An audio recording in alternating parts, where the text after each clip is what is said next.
untuk berseru bertobat, bertobat, bertobat, bertobat. Kalau Bapak Ibu ikut bencana yang terjadi di Los Angeles, di California, di sekitar Hollywood dan sekitarnya itu, saudara, itu ternyata beberapa waktu sebelum kejadian itu ada pengkhotbah jalanan yang sudah sering berteriak. Dan memang kalau Anda ke Amerika, itu di beberapa titik keramaian tuh ada pengkhotbah jalanan, volunteer tanpa gaji dengan inisiatif sendiri. Ada yang mereka bawa sound system, bawa mikrofon di Santa Monica, bahkan di New York. Kalau saudara pergi ke Manhattan, di situ ribuan orang hilir mudik dari berbagai negara, itu dari pagi ketemu pagi. Nah, ada tuh orang-orang yang punya hati untuk serukan bertobat. Jesus is coming back. Bertobat, bertobat. Yesus akan segera kembali. Murka sudah dekat, bencana sudah dekat. Lepaskan LGBT-mu, lepaskan ganjamu, lepaskan kehidupan duniawimu. Itu di mana-mana diteriakan, khusus di Amerika. Jadi walaupun sedikit tapi ada, ya. Saya setiap kali di sela-sela pelayanan di Amerika kan refreshing tuh. Saya pergi ke Santa Monica, saya pergi ke Hollywood, saya pergi ke mana-mana. Harus ada aja. Kalau tidak berteriak, mereka hanya tulis Yohanes 3 ayat 16 besar-besar di setiap pojok-pojok. Kadang-kadang orang sumbur ludah, tapi mereka tidak mau tahu. Jadi walaupun sedikit tapi ada. Dan Anda lihat bencana yang terjadi di Amerika hari ini, itu pasti bukan kebetulan. Bagi kita orang Kristen, ya, seperti Seroja yang sudah pernah terjadi di Kupang, atau mungkin Tuhan mau hantam lagi negeri ini, suka-suka dia. Kalau saya sih senang. Kalau orang NTT kurang ajar, biar Tuhan kasih tenggelam ini negeri. Saya senang. Supaya orang tahu Allah bukan punya kasih saja, dia bisa murka.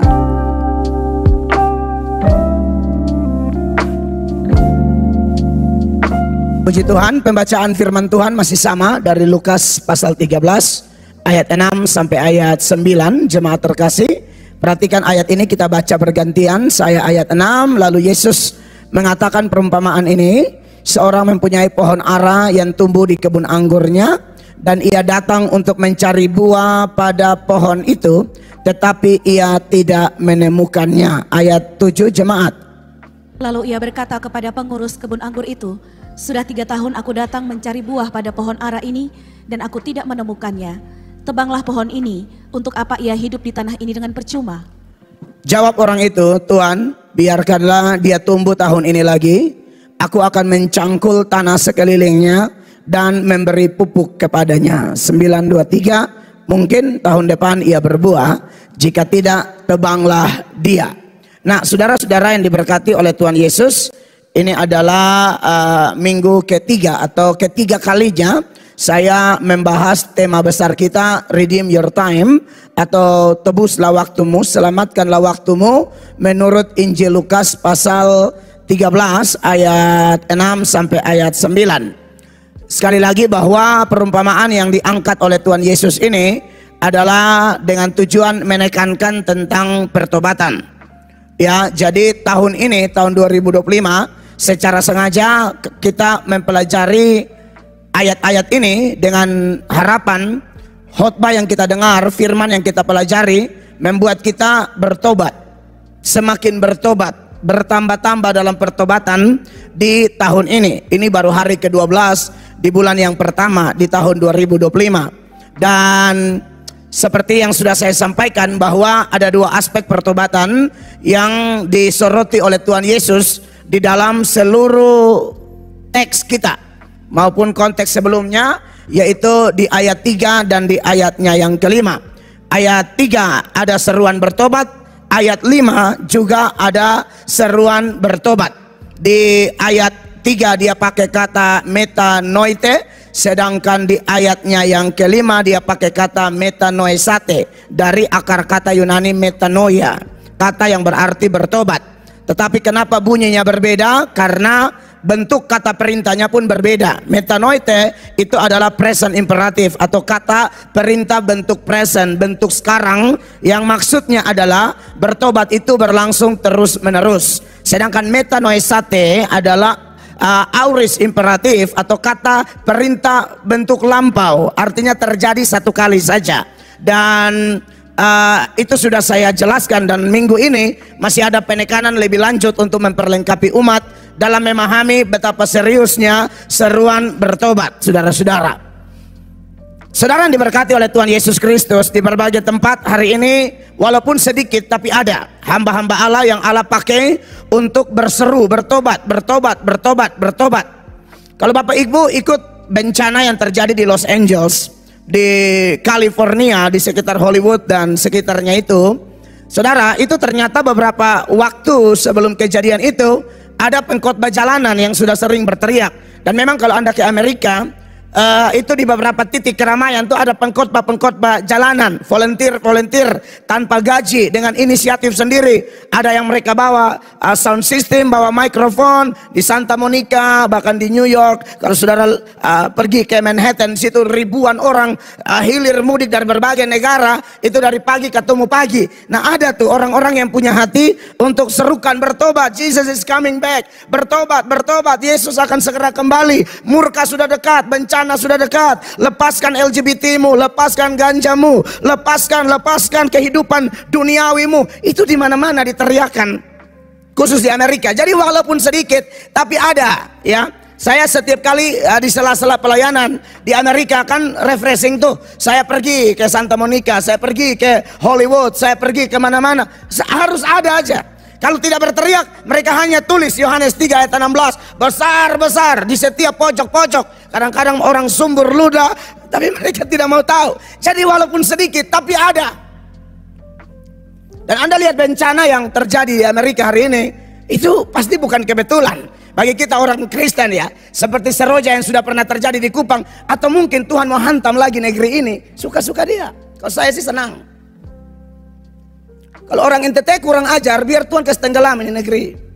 Saya senang. Supaya orang tahu Allah bukan punya kasih saja, dia bisa murka. Dia bisa bikin neraka-neraka kecil sebelum orangnya benar-benar masuk ke neraka besar. Saya senang sekali. Seroja kemarin, aduh puji Tuhan, Tuhan kalau bisa ulang lagi. Sebab banyak kurang ajar di NTT ini juga. Model kayak Amerika. Yang bersinah tetap bersinah, yang pemabok tetap pemabok, yang kurang ajar tetap kurang ajar, yang penipu tetap penipu. Itu banyak. Makanya Tuhan kalau bisa bikin apa kayak bakar kayak apa kayak ini kota. Serius loh saudara. Bahkan kalau saya kadang-kadang berdoa minta Tuhan kasih tunjuk sesuatu supaya Tuhan tahu. Nah, jadi saudara-saudara yang diberkati, walaupun sedikit tapi ada yang berteriak. Ada yang berseru. Dan mana ada bencana terjadi kebetulan. Amos 3 ayat 6 itu jelas, ayat itu berkata, adakah sangkakala ditiup di suatu kota dan orang-orang tidak gemetar? Adakah terjadi malapetaka di suatu kota dan Tuhan tidak melakukannya? Orang mulai tafsir, oh ini mungkin angin begini. Tidak, kau kalau Kristen kau tahu Tuhan yang bakar. Kau tanya lagi. Biasa penjahat, orang-orang yang tidak kenal Tuhan itu mencoba putar otak sok menjelaskan. Kau tidak pintar. Di hadapan Tuhan kau bodoh. Tuhan yang bakar. 2 atau 3 hari sebelumnya selebritis kumpul dalam sebuah acara. Selebritis Hollywood. Lalu ejek Tuhan. Tuhan dapat angka 0 untuk dalam hal mencipta dunia. Halo. Di bawah bumi kita ini, saya sebenarnya di bawah bumi ini ada api. Hanya tinggal Tuhan belah keluar itu api. Di bawah ini kita pun tanah nih. Ada api. Dia masih bisa belah tanah dan telan itu orang-orang. Dia masih bisa bakar 250 orang pembangkang melawan Musa itu. Dia masih bisa melakukan hal itu. Jadi Bapak Ibu terkasih, memang seruan bertobat ini seruan yang serius. Saya memilih untuk menjadi barisan hamba Tuhan yang sedikit itu.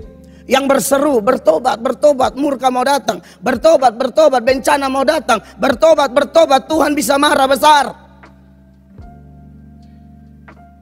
Cari Tuhan, ambil keputusan. Seperti begitu, ya. Itu sudah dari dulu, para nabi sudah serukan itu. Dan salah satu contohnya yang merupakan hati Tuhan. Allah tidak mau orang mati dalam kebinasaan. Allah tidak mau orang mati dalam keadaan tidak bertobat. Allah tidak mau orang mati dalam keadaan fasik, saudara-saudara. Allah mau yang fasik-fasik itu bertobat. Mengapa kamu harus binasa? Dalam Yeskiel 33 ayat 11 sebagai salah satu contoh, seorang corong Allah, hamba Tuhan, juru bicara Allah di zamannya, dia berkata, katakanlah kepada mereka, demi aku yang hidup, kata Tuhan, demikianlah firman Tuhan Allah, aku tidak berkenan kepada kematian orang fasik, melainkan aku berkenan kepada pertobatan orang fasik. itu dari kelakuannya supaya ia hidup. Bertobatlah, bertobatlah. Anda lihat ini seruan sampai diulang-ulang. Serius ini. Bertobatlah, bertobatlah dari hidupmu yang jahat itu. Mengapa kamu akan mati, hai kaum Israel?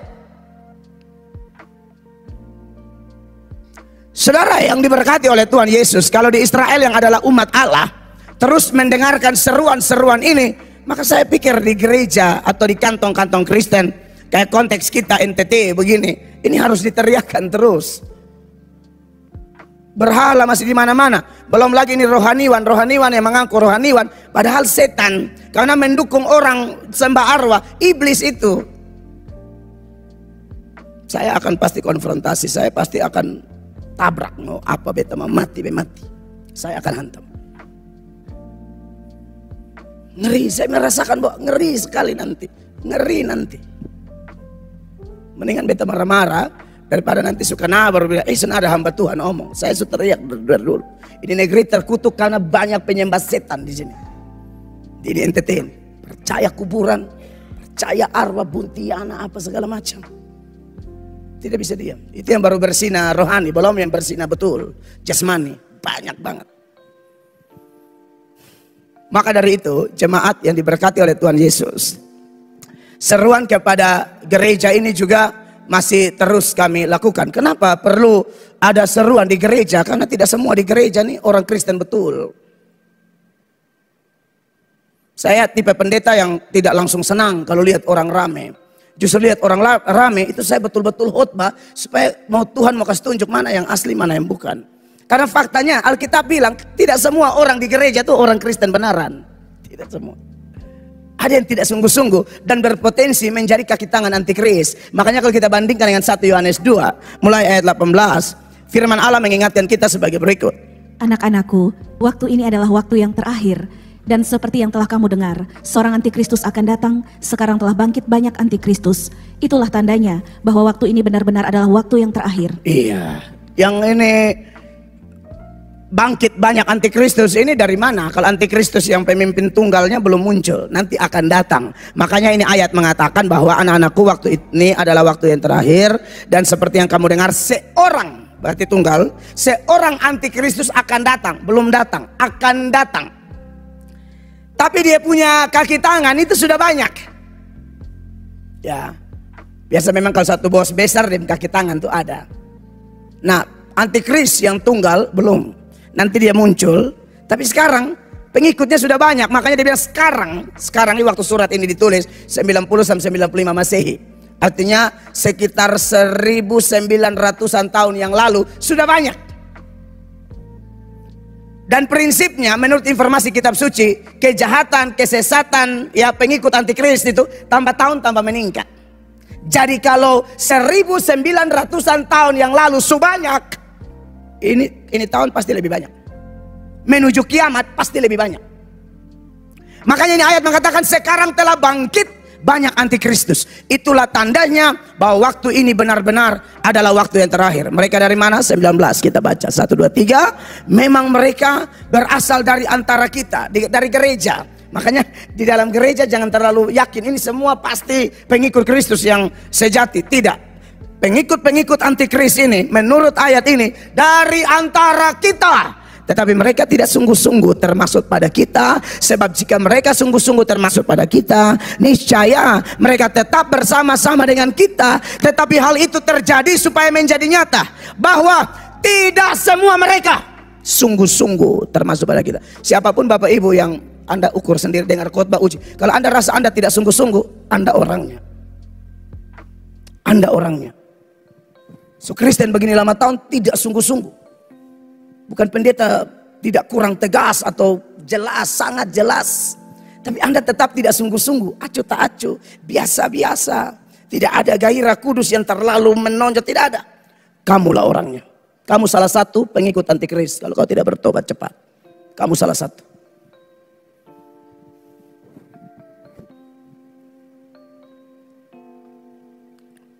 Entah kenapa ada orang-orang jenis begini, tapi kelihatannya memang tanpa dia sadari, memang setan memasukkan dia ke gereja. Ini diperhatikan baik-baik ya. yang tidak sungguh-sungguh. Dua kemungkinan. Memang ini orang nanti dipilih karena dia akan bertobat. Tapi kalau dari dulu tidak ada perubahan apa-apa, kamu setan kasih masuk kau ke gereja untuk bikin kacau gereja. Dari mana kita tahu? Tuhan Yesus kasih perumpamaan tentang lalang di antara gandum. Itu ada di Matius 13 mulai ayat 24. 24 jemaat baca. 1, 2, 3. Yesus membentangkan suatu perumpamaan lain lagi kepada mereka, katanya, hal kerajaan sorga itu seumpama orang yang menaburkan benih yang baik di ladangnya.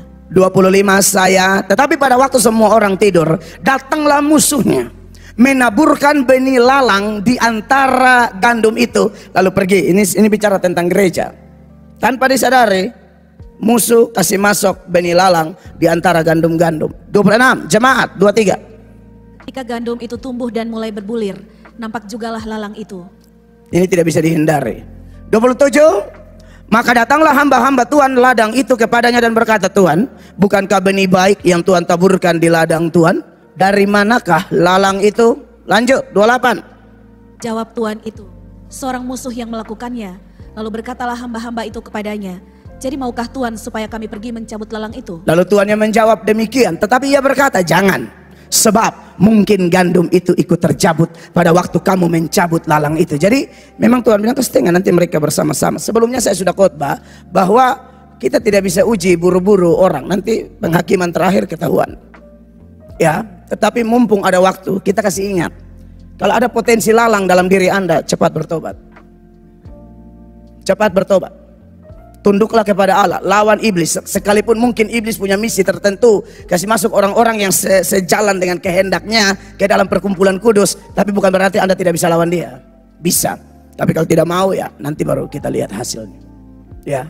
Nah, Saudara, dan kalau Anda baca terus nanti di ayat 36 baru Tuhan Yesus jelaskan apa arti lalang di antara gandum ini. 36 jemaat baca, 1, 2, 3. Maka Yesus pun meninggalkan orang banyak itu lalu pulang. Murid-muridnya datang dan berkata kepadanya, jelaskanlah kepada kami perumpamaan tentang lalang di ladang itu. Ayat 37, ia menjawab katanya, orang yang menaburkan benih baik ialah anak manusia atau Tuhan Yesus sendiri dan semua hamba-hamba yang ada dalam Tuhan Yesus tentunya. 38. Ladang ialah dunia, benih yang baik itu anak-anak kerajaan dan lalang anak-anak si jahat. Dan lalang anak-anak si jahat. Jadi saya omong bukan nanti saudara jangan pikir, oh ini menghakimi, no. Ini buka kebenaran, periksa diri. Ini firman. Ternyata di dalam gereja itu ada lalang. Lalang itu siapa? Bukan anak Tuhan, anak si jahat. Anak setan. Yang setan kasih masuk dalam gereja. Dan tandanya tidak sungguh-sungguh.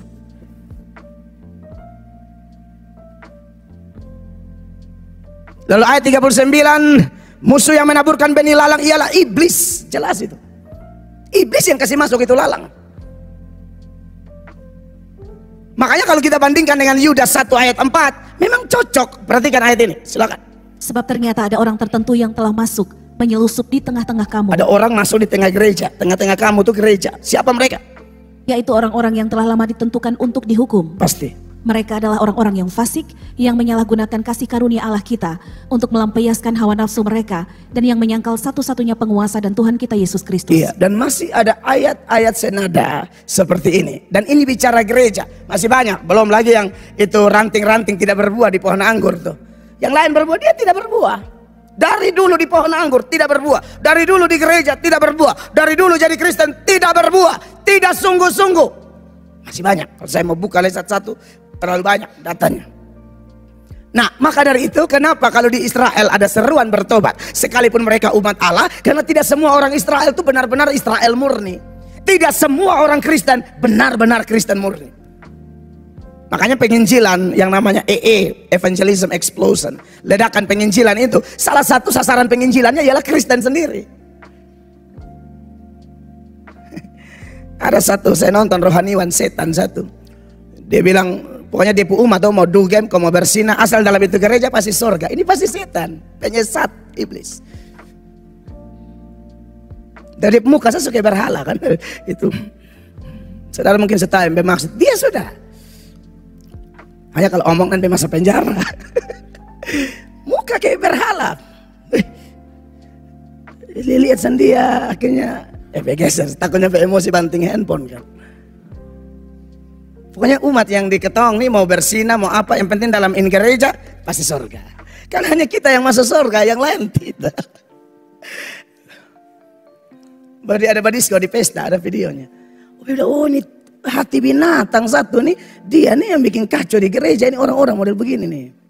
Bawa nama Kristus, itu manusia hati binatang, bukan hati orang. Apalagi hati hamba Tuhan, pasti bukan. Saya berharap beta salah langkah, salah ibadah, oikumene, apa, beta hot, aduh itu beta injak lu sampai lu muka berhala tuh betul-betul. Hidup itu kan bahaya rohaniwan begitu. Rohaniwan lain ada teriak bertobat, bencana mau datang. Dia tidak dugem saja, yang penting ada di dalam ini gereja, sorga. Ajaran ke mana ini?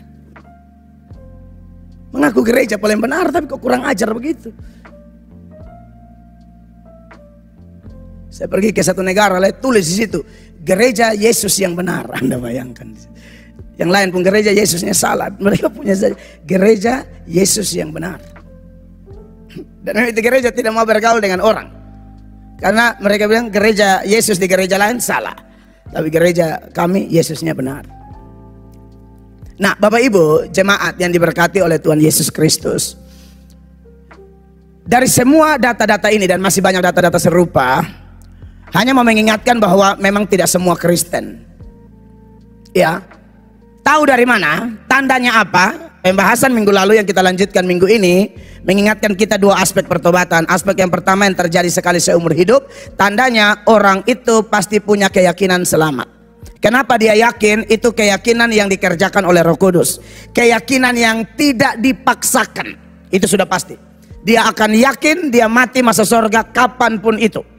Tetapi karena mengingat ada aspek pertobatan yang terjadi terus menerus seumur hidup kita, maka tak bisa dihindarkan ada tanda juga di balik aspek pertobatan yang terjadi terus menerus atau metanoite. Ya, tandanya adalah bahwa pasti orangnya tidak akan mendadak kudus begitu, bukan, tetapi perubahannya jelas. Makanya di awal khotbah ini saya tekankan, kalau ada orang yang tidak ada perubahan sama sekali, begitu-begitu terus, itu memang perlu dicurigai ya. Itu bisa-bisa lalang di antara gandum. Mendadak sih tidak, ya, tetapi berubah dan mengalami progres ke arah yang positif, ke arah yang lebih baik pasti. Ada hal-hal sampah di tahun 2024 yang dia tahu ini tahun saya harus berkemenangan. Saya tidak boleh begitu terus. Dan pasti bisa. Karena Tuhan bantu dia. Karena roh yang ada dalam dia yang membuat dia mengaku tanpa paksaan, mengaku dengan penuh sukacita, mengaku dengan penuh keyakinan, mengaku tanpa kegentaran bahwa dia selamat. Roh yang sama juga akan membuat dia mengalami perubahan ke arah positif, bertambah-tambah dalam kekudusan. Itu pasti. Jadi orang yang betul-betul mengalami pertobatan, meresponi seruan pertobatan yang dilakukan oleh Tuhan Yesus sendiri, itu pasti mengalami itu di dalam dirinya. Ya, makanya saya bilang ke gereja tidak ada yang paksa. Dia datang dengan sukacita, senang sekali kalau bisa ke gereja. Ini cuaca tidak hujan, tapi kalau hujan pun dia tetap usaha. Basah-basah sedikit. Dulu kalau pergi pesta bahkan badisko basah-basah bisa kok. Kenapa? Ibadah basah sedikit, ya mungkin nanti bersin-bersin sedikit, tapi apalah artinya itu. Pokoknya saya mau datang. Begitu. Apalagi saudara yang sudah diberkati dengan mobil apa, aduh itu lebih harus berjuang itu. Ya, dulu dengan motor saya kita mau kok basah-basah, jalan kaki mau, apalagi sudah ada mobil. Minta ke mobil kotor, api turun dari langit, bakar itu oto, bekas tahu. Sulia di LA ya. Takut oto kotor. Saudara diberkati oleh Tuhan Yesus Kristus. Jadi pasti segala sesuatu tidak terpaksa, ya. Belajar firman, menginjili orang itu tidak mungkin terpaksa. Semua inisiatif. Bahkan dalam keadaan-keadaan yang menurut orang-orang tertentu, wah sulit juga nih ke gereja, sulit juga melayani. Kalau kondisi begini, mereka tetap melayani. Dan hari ini saudara-saudara yang diberkati oleh Tuhan Yesus Kristus, kita akan menyoroti penekanan lebih lagi seputaran pertobatan yang terus menerus ya. Pertobatan terus menerus itu bertobat dari karakter-karakter kita yang tidak sesuai firman. Karakter sifat kita yang tidak sesuai kehendak Allah. Itu kita berusaha buang. Saudara, kalau memang orang yang mengalami perubahan itu adalah orang-orang yang mencintai firman, secara otomatis dia cinta firman, dia dilahirkan dari firman, pasti ada upaya melawan dosa-dosa itu. Makanya kalau kita bandingkan dengan beberapa data yang saya akan munculkan, misalnya dalam 1 Petrus ya, pasal 1 ayat 18 dan seterusnya, ini bicara tentang kepastian keselamatan di dalam Kristen ya. Jadi saya menurut ayat pembanding ini, saya soroti dua-dua ada di dalam nih. Pertobatan yang terjadi sekali seumur hidup dan pertobatan yang terjadi terus menerus, satu paket dalam data ini. Dan masih ada data-data senada seperti ini. Ayat 18 bilang begini. Sebab kamu tahu bahwa kamu telah ditebus dari cara hidupmu yang sia-sia, yang kamu warisi dari nenek moyangmu itu, bukan dengan barang yang fana, bukan pula dengan perak atau emas. Bagaimana orang bertobat sekali seumur hidup? Terima Yesus. Nah, ini bicara tentang darah Yesus yang menyelamatkan, membasuh, memberi kepastian, menjadi satu-satunya akses untuk kita masuk surga. 19. Melainkan dengan darah yang mahal, yaitu darah Kristus yang sama seperti darah anak domba yang tak bernoda dan tak bercacat. Iya. 20. Ia telah dipilih sebelum dunia dijadikan, tetapi karena kamu baru menyatakan dirinya pada akhir zaman. Jadi jelas ini bicara keselamatan di dalam Kristus, dan semua orang yang mengaku Kristen yakin akan hal ini. Tapi ayatnya tidak berhenti di ayat 20 Bapak Ibu. Sekali lagi ini satu paket untuk dua aspek pertobatan itu. Ayat 21 bilang begini. Oleh dialah kamu percaya kepada Allah yang telah membangkitkan dia dari antara orang mati dan yang telah memuliakannya sehingga imanmu dan pengharapanmu tertuju kepada Allah. Kenapa kita percaya pada Allah? Kenapa iman kita tertuju pada Allah? Ayat ini dimulai dengan oleh dialah. Tidak ada orang bisa mengenal Bapa selain anak, tidak ada orang mengenal anak selain Bapa, dan orang yang kepadanya anak itu berkenan menyatakannya. Berarti kalau kita bisa percaya Yesus yang mati di Golgota, darahnya tercurah, darahnya yang tak bercacat, tak bernoda itu karena Yesus memang memilih kita, dia membuat kita percaya. Amin. Keselamatan anugerah. Tapi saudara lihat ayat 22, sama-sama baca. 1, 2, 3. Karena kamu telah menyucikan dirimu oleh ketaatan kepada kebenaran, sehingga kamu dapat mengamalkan kasih persaudaraan yang tulus ikhlas. Hendaklah kamu bersungguh-sungguh saling mengasihi dengan segenap hatimu. Jadi kalau orang percaya dia selamat karena Yesus, Yesus pilih dia sehingga dia percaya Allah dan selalu tertuju kepada Allah. Paketnya ini, dia akan menyucikan diri, dia akan belajar taat, dia akan meningkatkan kasih persaudaraan yang tulus ikhlas. Itu tak bisa dihindari. Makanya dua aspek pertobatan yang Yesus serukan pasti senada dengan seruan hamba-hambanya yang lain yang dipakainya menulis kitab suci. Termaksud Petrus, salah satu muridnya. Ya, 23 jemaat baca 23. Karena kamu telah dilahirkan kembali bukan dari benih yang fana, tetapi dari benih yang tidak fana, oleh firman Allah yang hidup dan yang kekal. Iya, jadi firman Allah itu luar biasa. Ingat ya, orang dilahir barukan oleh Tuhan, gereja lahir oleh Tuhan, tapi melalui apa? Pemberitaan firman.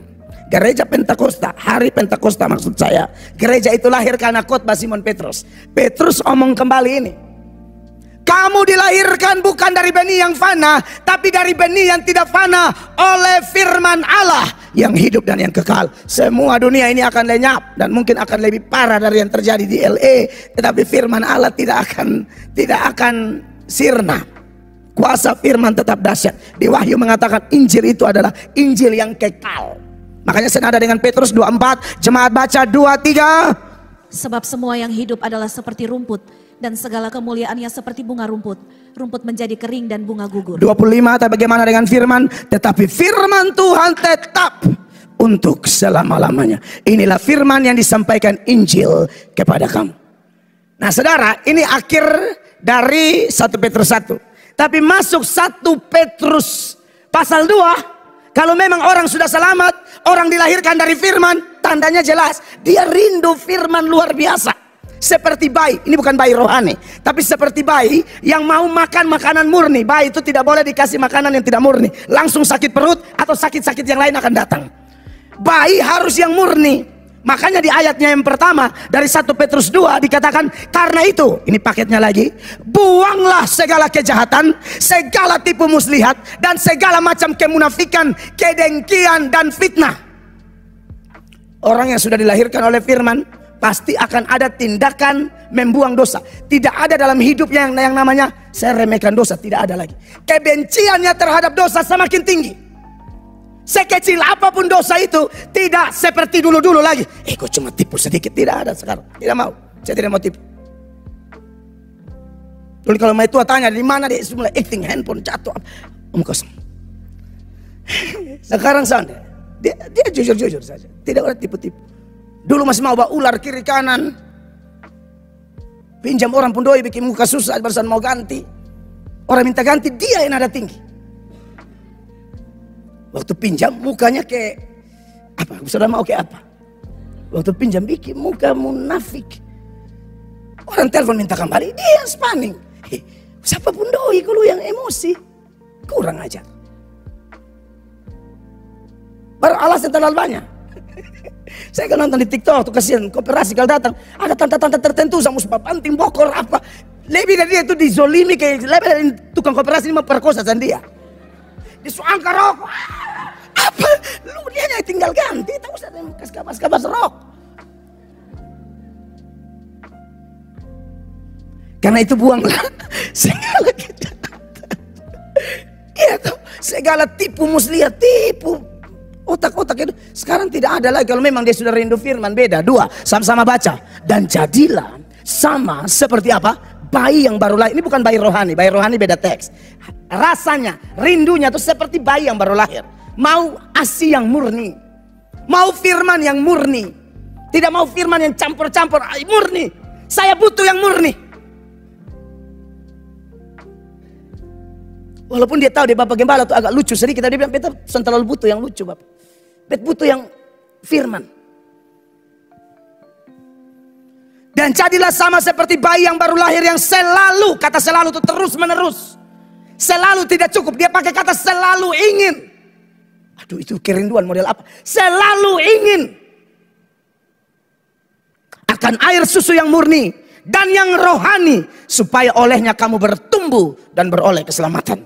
Jadi Bapak Ibu jemaat yang dikasihi oleh Tuhan Yesus, kalau memang kita benar-benar rindu firman seperti itu, jadi dia kalau dengar khotbah, Bapak Ibu terkasih, orang jenis ini nih yang sudah selamat, yang sudah mengalami pertobatan aspek pertama dan lanjut aspek kedua, dia kalau dengar firman, sekalipun firmannya tidak ada cerita lucu, tapi ada sukacita. Saudara silakan uji sendiri, sukacita tertentu dalam dirinya, dan sukacita itu lain. Beda dengan gembira. Kalau ada pendeta bikin lucu lalu saudara ketawa-ketawa, beda. Itu ketawa, itu tidak ada efek apa-apa. Saudara tanda saya mulut. Kalau ada pendeta bikin lucu ke orang, biasa yang begini nih paling cepat murtad.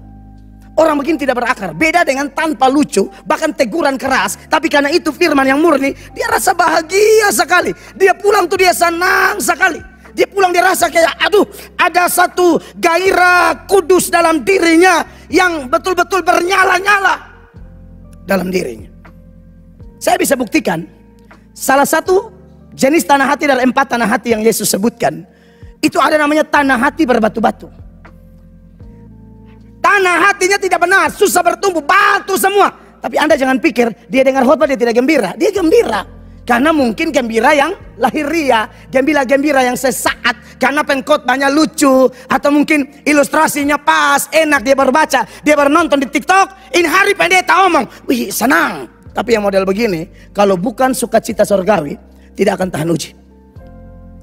Dalam Matius 13 ayat 20, Yesus menjelaskan arti tanah yang berbatu-batu. Yesus bilang begini, benih yang ditaburkan di tanah yang berbatu-batu ialah orang yang mendengar firman itu dan segera menerimanya dengan gembira. Nah, saudara lihat, ini bukan tanah subur, gembira dia.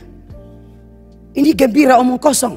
Beda kontras dengan bayi yang murni tadi, beda. Orang kalau yang bayi, yang seperti bayi yang rindu susu yang murni itu, dia kalau dapat pengertian yang baru dari firman, wih itu dia senang sekali. Dia tidak akan ketawa, mungkin tidak ada ketawa, gigi dan jelas. Tapi ada sukacita, ada pengertian yang baru, ada teguran yang baru, ada satu firman yang pas. Sukacita luar biasa. Itu tanda orang yang sedang mengalami progres dalam kekudusan. Bukan kayak begini, nanti murtad. 21. Tetapi ia tidak berakar dan tahan sebentar saja. Apabila datang penindasan atau penganiayaan karena firman itu, orang itu pun segera murtad. Langsung murtad. Langsung murtad. Saya pernah alami atau pernah lihat jenis begini? Ketawa, pulang baru ada tantangan sedikit firman, misalnya suruh mengampuni, Pulang bertengkar dengan pasangan sudah rasa-rasa langsung meminta cerai memang. Baru dengar khotbah langsung meminta cerai memang. Ada yang memang hanya emosi saja, ternyata tidak cerai, tapi ada yang betul, cerai betul. Masalah yang tidak jelas, masalah tidak prinsip, hanya ego. Hanya masalah ego. Dia tahu ini orang roti ini, ego. Ya saya selaku keturunan langsung dari Raja Oleh saya. Lupa muka soalnya kelihatan raja.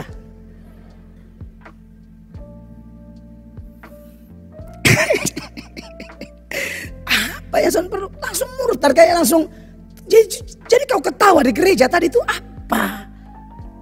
Amin. Kita berharap kita yang datang gereja yang betul-betul mengalami pertobatan yang terus menerus.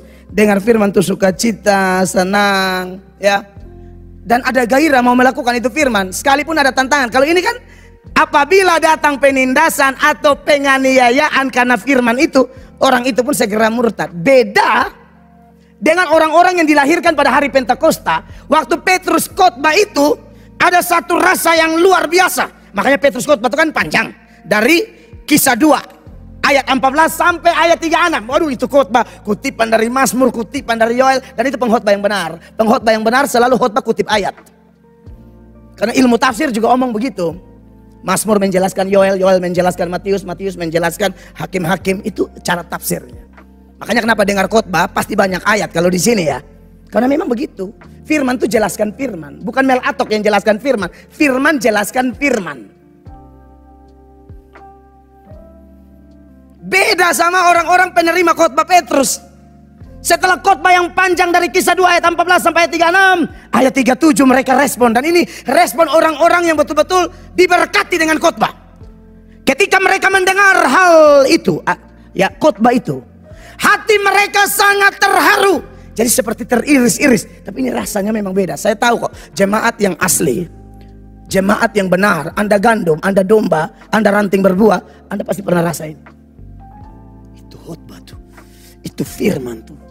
Pulang tuh senang sampai baca cerita, sharing deh istri lah, sharing deh suami. Wih tadi itu, kita baru tahu segala macam. Entah ada obrolan apa. Tapi yang palsu, dia pulang, lu lihat satu son datang gereja, dia bukan bahas firman. Dia bilang, lu lihat satu son datang, bikin muka kayak kudus-kudus. Ternyata dia ini memang tidak cari firman. Dia datang gereja, orang di musuh ada kosong deh. Lihat disangkat tangan. Kamu tidak akan bertobat. Model begitu. Datang di sini jangan begitu. Datang di sini dengar firman. Bukan lihat siapa. Amin. Di sini ada malaikat. Apalagi ini nih.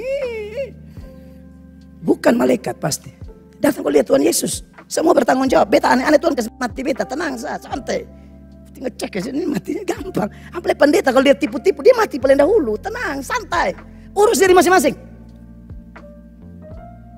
Amin.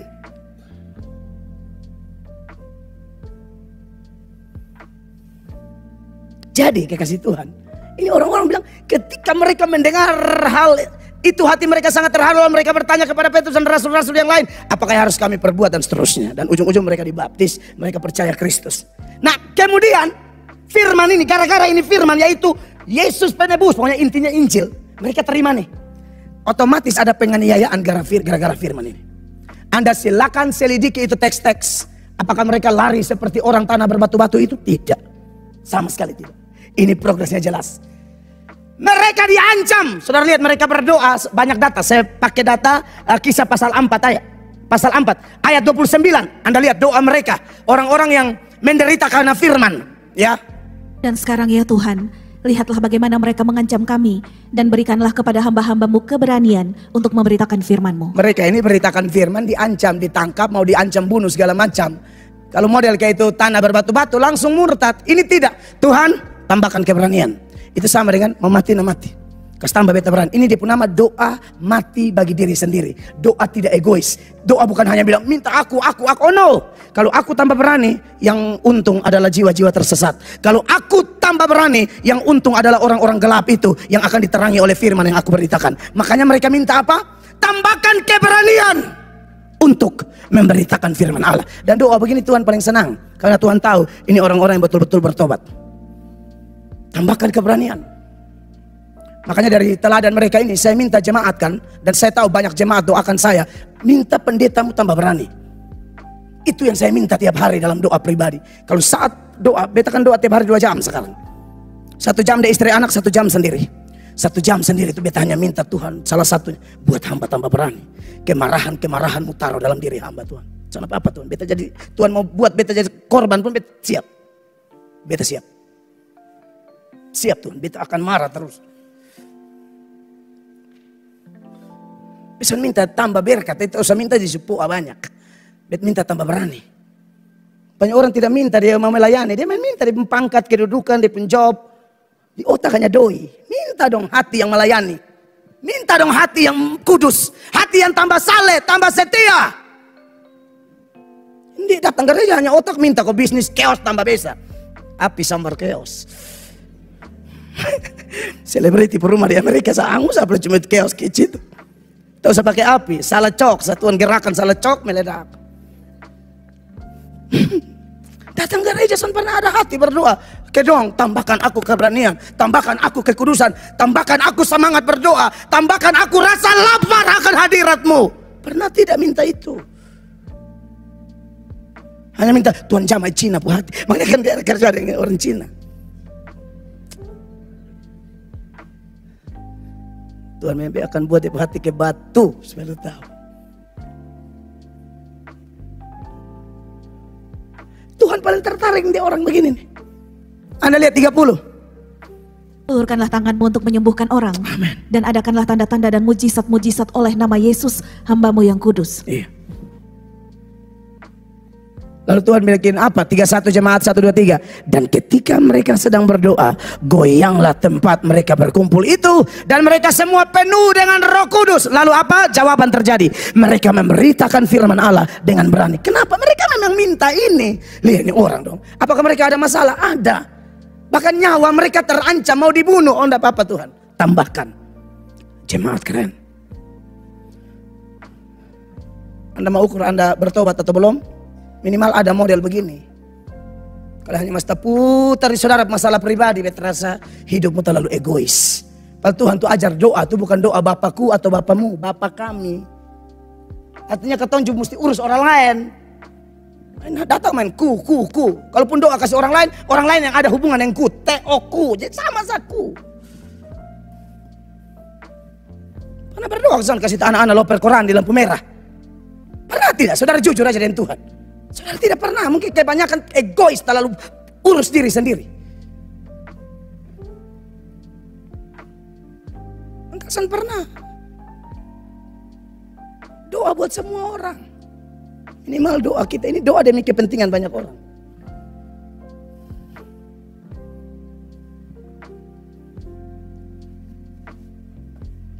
Bapak Ibu jemaat. Jadi saya harap kita bisa merasakan itu dalam diri kita ya. Semakin benci dosa, di saat yang sama semakin cinta firman. Karena dia semakin benci dosa, maka tak bisa tidak. Dia tidak akan remehkan dosa sekecil apapun. Karena semakin cinta firman, tidak bisa tidak. Dia tidak akan remehkan siapapun yang berdiri dan berkhotbah di sini, asal dia bicara firman Allah. Apalagi saudara tahu pembicara-pembicara di sini, apalagi dari dalam gereja kita, bukan sembarang orang. Bukan masalah mereka punya fasilitas, bukan, mereka bertobat makanya dikasih tugas.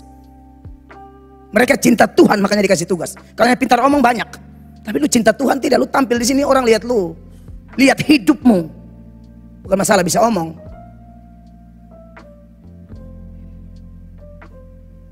Dan Anda tidak mungkin meremehkan mereka. Hamba Tuhan semua sama.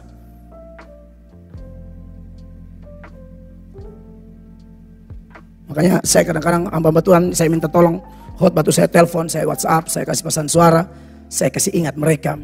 Pokoknya hantam khotbah. Taruh betul. Kita mau lihat penyaringan terjadi di gereja ini, siapa asli siapa palsu. Hantam.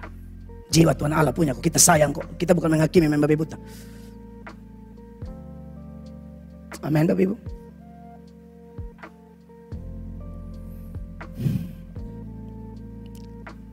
Silakan ukur diri saudara. Kalau 2024 masih agak cinta-cinta dosa, kalau mau bertobat terus menerus, Anda mulai benci itu dosa. Saya bandingkan dengan beberapa data. Mazmur 101 ayat 3. Jemaat baca sama-sama. 1, 2, 3. Tiada ku taruh di depan mataku perkara dursila. Perbuatan murtad aku benci. Aku takkan, itu takkan melekat padaku. Tidak ada bilang murtad-murtad. Tidak ada bilang longgar-longgar. Murtad pu adi untuk apa? Pamalas baca Alkitab. Aku benci yang namanya malas. Aku akan rajin. Karena pintu gerbang murtad kan itu. Mulai dari pamalas, acu tak acu ya. Ya cari uang nomor 1, semangat luar biasa. Padahal mau uang banyak kayak apa, makan kayak enak kayak apa juga hanya berakhir di WC. Ujung-ujung masuk kubur, tidak bawa apa-apa. Pendoi banyak mau bawa mana? Yang bikin kau tambah kaya rohani itu ini nih. Tiada ku taruh di depan mataku perkara dursila. Perbuatan murtad aku benci. Tegas. Anak Tuhan tuh tambah benci dosa. Prinsip anak Tuhan kan begitu. Mencintai apa yang Tuhan cintai. Membenci apa yang Tuhan benci. Banyak sekarang terbalik. Mencintai apa yang Tuhan benci. Dan membenci apa yang Tuhan cintai. Tapi tetap yakin masuk surga. Lu pun nenek moyang pun surga. Hidup kurang ajar yakin masuk surga. Aneh sekali manusia begitu. Kalau kita kalau lihat oknum-oknum pejabat tuh ada di muka berbehot baru mati. Batu kurang ajar. Tukang bersinah. Tapi yakin di surga rumah Bapa. Lu Bapa mangkali. Sebelum Bapa cuma neraka. Enak sekali omong-omong sembarang.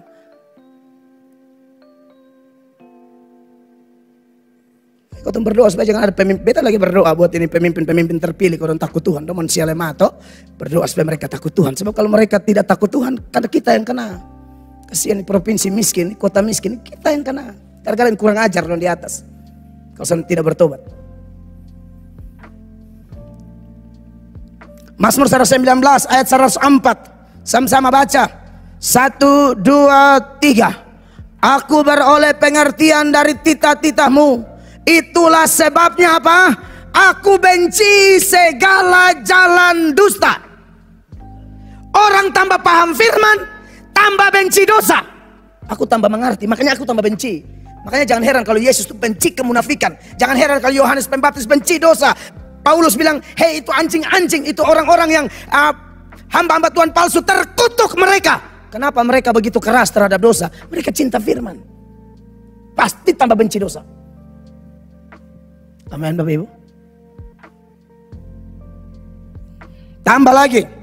Mazmur 119 ayat 128. Sama-sama baca. 1, 2, 3. Itulah sebabnya aku hidup jujur sesuai dengan segala titahmu. Segala jalan dusta aku benci. Dosa apapun yang Anda cintai di tahun lalu, tahun ini kalau Anda buka hati Roh Kudus kerja, Anda akan benci itu dosa. Tidak ada lagi cinta-cinta dosa. Mazmur 119 ayat 163. Sama-sama baca. 1, 2, 3. Aku benci dan merasa jijik terhadap dusta, tetapi Tauratmu kucintai.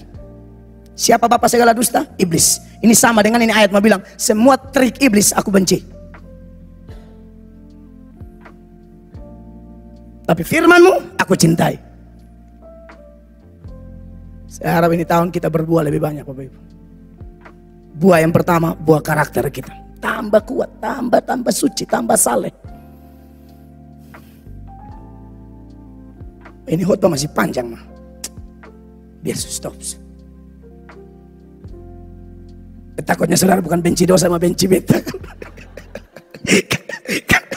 Khotbah tambah lah dulu.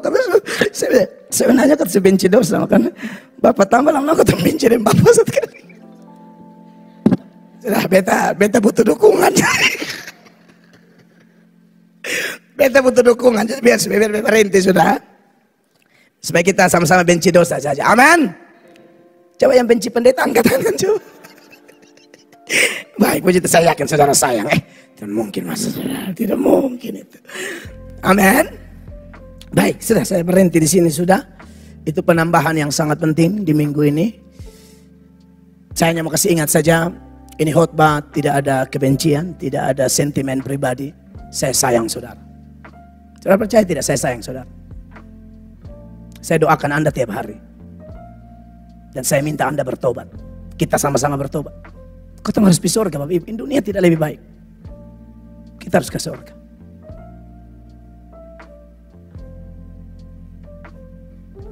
Persembahan yang paling benar adalah jiwamu, tubuhmu. Jangan kasih uang banyak-banyak di sini tapi tidak bertobat, percuma. Gereja sebenarnya Tuhan tidak perlu. Itu uang-uang kasih tapi tidak bertobat, jangan. Hidupmu nomor satu.